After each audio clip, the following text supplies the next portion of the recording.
Italy was divided among separate states. Austria ruled over Lombardy and Venice in the north. The Italians are strict Catholics and accept domination by the Pope and the princes.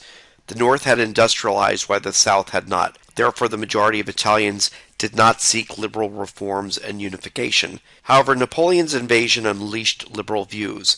He had ruled over all of the peninsula and initiated free trade and better communications between Italian states.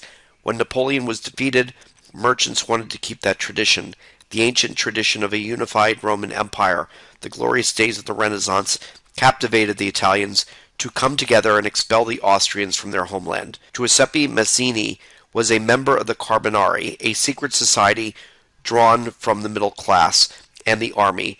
His liberal views for republicanism led him to a failed revolution in 1821. He was imprisoned and later released and founded Young Italy, an organization dedicated to unification. His beliefs coincided with Karl Marx's that a revolution must come from the common man and spark a nationwide revolt.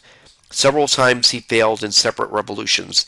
In 1848, Mazzini's followers were successful even though only temporarily. Many states initiated liberal constitutions, and the Pope fled from Rome.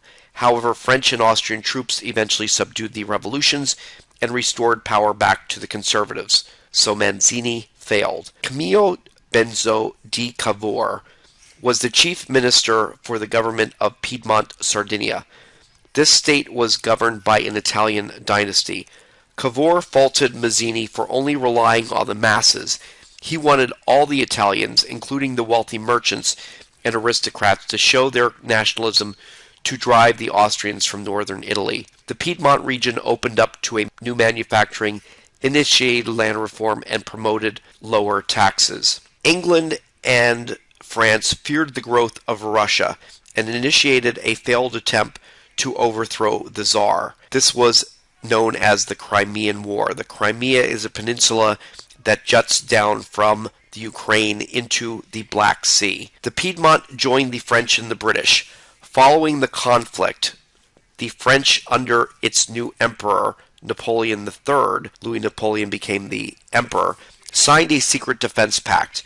In 1858, Austria invaded the Piedmont. The French would come to their defense. Piedmont would gain all the Austrian territory of northern Italy and part of the Papal States.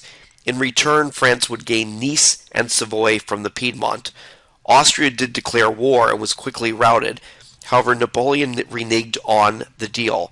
The Piedmont only gained Lombardy from the Austrians. However, while the conflict persisted, some Italian cities rose against their governments and became part of the Piedmont. The unification process had begun. Piedmont's success inspired other revolutionaries in southern Italy. Garibaldi had been a supporter of Cavour, but fled to South America in exile. He learned from his experience and returned to Sicily in 1860. His supporters, the Red Shirts, a paramilitary organization, overthrew the government and proclaimed a liberal republic. The Red Shirts are important. A paramilitary organization was basically a group of hired thugs. They would go to business owners and say, if you would like your shop protected, then you need to pay us a certain amount of money every month, almost like the mafia. The Red Shirts would be an inspiration for Mussolini much later, who creates the black shirts, and then Hitler, who creates the brown shirts. So Garibaldi's success would be mirrored later. The Red Shirts overthrew the government and proclaimed a liberal republic in Sicily. Garibaldi then invaded the mainland and quickly defeated Naples. He threatened to march onto Rome, but Cavour feared intervention by the French.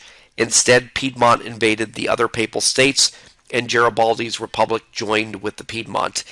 In 1861, King Victor Emmanuel was declared the new